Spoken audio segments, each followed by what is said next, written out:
32 and to today's video we are going to continue our chapter 2 plan development for class 12th political science NCERT politics in India since independence।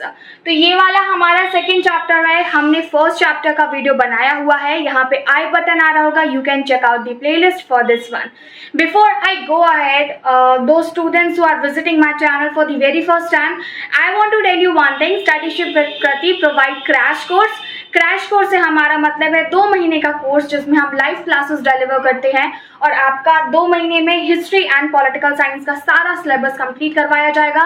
Classes would be completely based upon NCERT, important questions दिए जाएंगे, board exam के लिए कैसे prepare कर सकते हैं वो सारी टिप्स दिए जाएंगे। So if you want to attend those classes as we are planning to start our batch from 16th of August, description box में एक नंबर है, व्हाट्सएप नंबर, आप वहां पे मुझे लीव कर सकते हो text and then we may have chat there.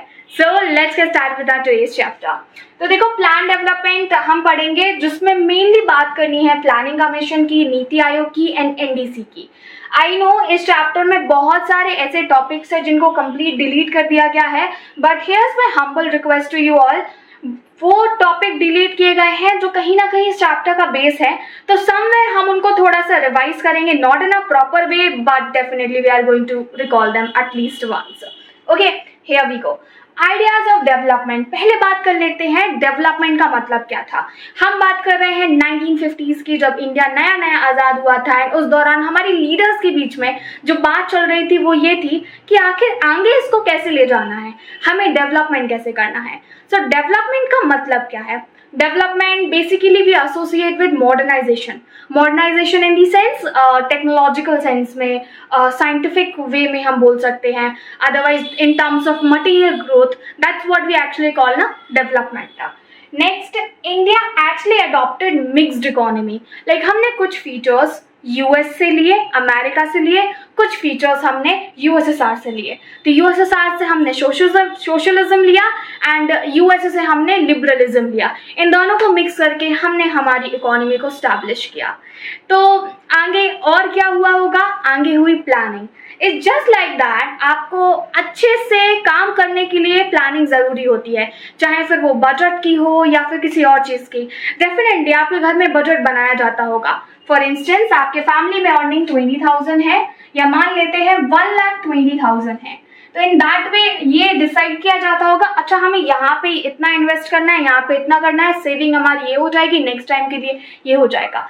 तो सोचो ना कि देश के लिए भी तो फिर प्लान करना जरूरी है, और वो कौन करता है? वो करती है हमारी planning commission. So let's see our second topic, that's going to be planning. Planning commission का फॉर्मेशन हुआ था 15 मार्च 1950 में और इसको डिसॉल्व कर दिया गया था 15 अगस्त 2014 में by our PM Narendra Modi. Why so? Because planning commission समय के साथ साथ आउटडेटेड हो चुका था एंड इसके जगह पे बनाया गया नीति आयोग, जिसका फॉर्मेशन होता है 1 जनवरी 2015। नीति आयोग को बनाने का मेन रीजन ये था कि एक तरह का ट्रांसफॉर्मेशन लाने का, क्योंकि जो पुराने ट्रेडिशंस हैं, स्ट्रैटेजीज हैं, जिस तरीके से काम करते थे वो अब काम नहीं आ रहे थे, क्योंकि हम मॉडर्नाइजेशन विटनेस कर रहे हैं, हम ग्लोबलाइजेशन देख रहे हैं। So we actually need something that can solve modern problems and अगर प्रॉब्लम मॉडर्न है तो फिर सोल्यूशन भी मॉडर्न होना चाहिए। सो नीति आयोग का फुल फॉर्म क्या है? Just quickly let me know in comment section there, because NITI Aayog का डिटेल टॉपिक हम हमारे सेकेंड पार्ट में करने वाले हैं।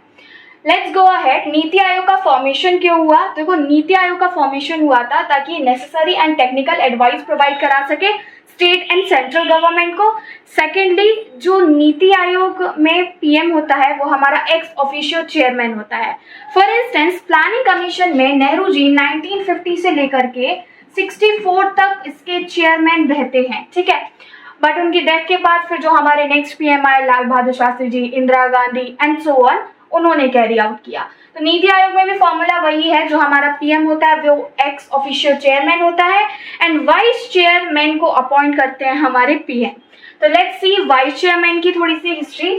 फर्स्ट वाइस चेयरमैन जो थे वो थे अरविंद पनगरिया एंड जो करेंट वाइस चेयरमैन है वो है श्री सुमन बेरी। इससे पहले डॉक्टर राजीव कुमार थे, बट उनको अभी जो है बदल दिए गए हैं। अभी करंट डेटा ये है, अगर आप एनसीईआरटी वगैरह चेक करोगे, जो सपोर्टिंग मटेरियल सीबीएसई ने प्रोवाइड कराया है उसमें राजीव कुमार ही मिलेगा आपको, बट मैं ये रिसेंट डेटा के अकॉर्डिंग बता रही हूँ।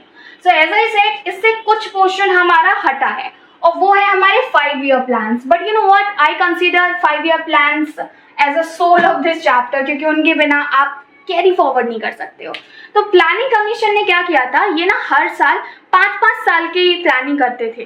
5 साल क्योंकि एक सरकार टिकती है, तो जब नई सरकार आएगी तो उस दौरान तो 5 साल में खर्चा कैसे क्या करना है, किन इंडस्ट्रीज पे हमको ज़्यादा फोकस करना है, किस सेक्टर में पैसा लगना है, हमें वेलफेयर पॉलिसीज क्या बनानी है, and so on. First 5 year plan आया था इंडिया का 1951, जो कि चला 56 तक। इसके जो लीडिंग इकोनॉमिस्ट थे वो थे के.एन. राज, यानी कि he was the leader of this plan, you can say. और इन्होंने एडवाइस दी थी कि भैया इंडिया को ना स्टार्टिंग के फर्स्ट 2 डेकेड में धीरे चलना चाहिए, क्योंकि फास्ट प्रोग्रेस और डेवलपमेंट खतरा ला सकता है। एलिनेशन बढ़ जाएगा, हो सकता है अलग अलग जो है अलगाववादी आंदोलन होते रहे एंड सो ऑन। अलगाववादी से मतलब है सेशनिस्ट मूवमेंट, ठीक है। अभी फर्स्ट 5 ईयर प्लान का ऑब्जेक्टिव एंड अचीवमेंट क्या रहा? ऑब्जेक्टिव इसका ये था, किसी भी तरह से जो है नेशन की हमें इनकम बढ़ानी है, स्टैंडर्ड ऑफ लिविंग लोगों का बढ़ाना है एंड बाकी जगह पे डेवलपमेंट करने हैं। अचीवमेंट क्या हुई? एग्रीकल्चर डेवलपमेंट बढ़ा, नेशनल इनकम भी बढ़ती है, लिविंग स्टैंडर्ड भी बढ़ा लोगों का, ठीक है। सेकेंड 5 ईयर प्लान देखते हैं, जो कि 1956 से लेके 61 के बीच में आया। इसका मेन गोल था socialist pattern of society. Socialist pattern of society से मतलब है ये गरीबों एंड अमीरों दोनों के लिए काम करेगी, स्पेसिफिकली गरीबों के लिए काम करेगी। सो इसके जो लीडिंग इकोनॉमिस्ट थे हमारे, वो थे पीसी मेहलोनोबिस, तो इन्होंने काम किया था इसमें। इसके भी कुछ जो है ऑब्जेक्टिव्स रहे थे, जस्ट लाइक दैट कि हमें किसी भी तरीके से वही नेशनल इनकम बढ़ानी है, इंडस्ट्रियल डेवलपमेंट करना है और प्राइवेट सेक्टर्स को भी हेल्प करनी है एंड सो ऑन। हुआ भी, but not in that way. हालांकि नेशनल इनकम बढ़ती है, एग्रीकल्चर, इंडस्ट्रियल डेवलपमेंट यहाँ पे भी हुआ। थर्ड जो हमारा 5 ईयर प्लान आया वो आया 61 एंड 66 में। ये वो वक्त था जब इंडिया अपने सबसे बुरे हालातों से गुजर रहा था। बुरे हालातों से मतलब है कि फाइनेंशियल क्राइसिस आया हुआ था, फूड क्राइसिस आया हुआ था, यू नो दैट इंडिया को इंपोर्ट करना पड़ रहा था अनाज बाहर के देशों से, जो कि ऐसा पहली बार हुआ था। In fact there is a story related to this one कि हमारी जो पीएम थी इंदिरा गांधी, वो अमेरिका जाती हैं वहाँ पे मदद मांगने के लिए कि इंडिया के ऊपर जो है फिलहाल मुसीबत आई हुई है तो हमें मदद चाहिए। एंड उस दौरान उनका काफ़ी ज़्यादा मजाक उड़ाया जाता है, उनको बेकारी एंड ऑल दीज एडजेक्टिव्स दिए गए थे। हाउएवर इंडिया में फिर ग्रीन रिवॉल्यूशन आया और हमारी सारी प्रॉब्लम्स जो है वो सॉर्ट आउट हो जाती हैं। सो थर्ड जो हमारा 5 ईयर प्लान था ना, वो रिपीटेशन था प्रीवियस प्लान का, क्योंकि इंडिया सफर इतना कर रहा था, हमने पहले वाले गोल इतने अच्छे से अचीव नहीं किए थे, तो दोबारा से वही हमारे प्राइम टारगेट हो गए थे यहाँ पे, ठीक है। So this was all about our first second and third 5 year plan. Interesting thing is there, 1966 के बाद जो है 3 साल तक कोई 5 ईयर प्लान ही नहीं आया, 69 तक कोई नहीं आया। द रीजन वाज दैट कि इंडिया ने उस वक्त 2 बैटल लड़े हुए थे और इसकी वजह से इंडिया का जो फाइनेंशियल क्राइसिस था वो काफ़ी ज़्यादा था। इनफैक्ट फॉरेन करेंसी एक्सचेंज में भी शॉर्टेज थी काफ़ी ज़्यादा, तो फिर उसको कुछ टाइम बाद रिज्यूम किया जाता है। Sixth which is going to be decentralise planning. देखो सरकार ने क्या किया, प्लानिंग तो की सेंट्रल गवर्नमेंट के लिए हो गया ये, यू नो प्लानिंग कमीशन क्या करता है, केंद्र सरकार के लिए प्लानिंग कर रहा है ना, लेकिन ऐसा भी तो हो सकता है कि स्टेट्स अपनी प्लानिंग करें। तो ऐसा स्टेट और पहला स्टेट बना केरला प्लान, जिसको डिसेंट्रलाइज प्लानिंग भी बोलते हैं। वाई सो? क्योंकि ये नीचे से, यू नो, एक तो ऊपर हमारा प्लानिंग हो रहा है, बॉटम पे इन्होंने डिसेंट्रलाइज कर ली चीजों को, ठीक है, डिस्ट्रीब्यूशन कर दिया। तो केरला प्लान आता है जिसमें उन्होंने भी ऐसा बजट बनाया, दे mainly focused on health, education, trade and other stuff, and it is something that's commendable कि इतना छोटा स्टेट होने के बावजूद भी केरला ने डिसेंट्रलाइज प्लानिंग को बहुत अच्छे से कैरी आउट किया और पूरे इंडिया को प्रूफ करके बताया कि डजेंट मैटर आपके पास रेवेन्यू रिसोर्सेज कम है, but it is more important कि आप अपनी चीज़ों को कैसे फॉरवर्ड करते हैं एंड मोस्ट इम्पॉर्टेंटली एग्जीक्यूशन कैसे करते हैं, जो कि केरला ने किया था। So that's it for today's video, क्योंकि इसके बाद ना हम डिस्कस करेंगे की कॉन्ट्रोवर्सीज, लाइक काफ़ी कंपटीशन चला कि किस सेक्टर पे ज़्यादा ध्यान देना चाहिए, and then we will be talking about the NDC and NITI Aayog. So do let me know in comment section अगर आपको कोई दिक्कत है. I would love to help you people. If you want to know more about crash course you can know. Description box में number है, वहां पे text करो. Hit the like button, share this video and subscribe Shri Vikriti to for more such kind of video content. मिलेंगे हमारे अगली video में. Bye bye.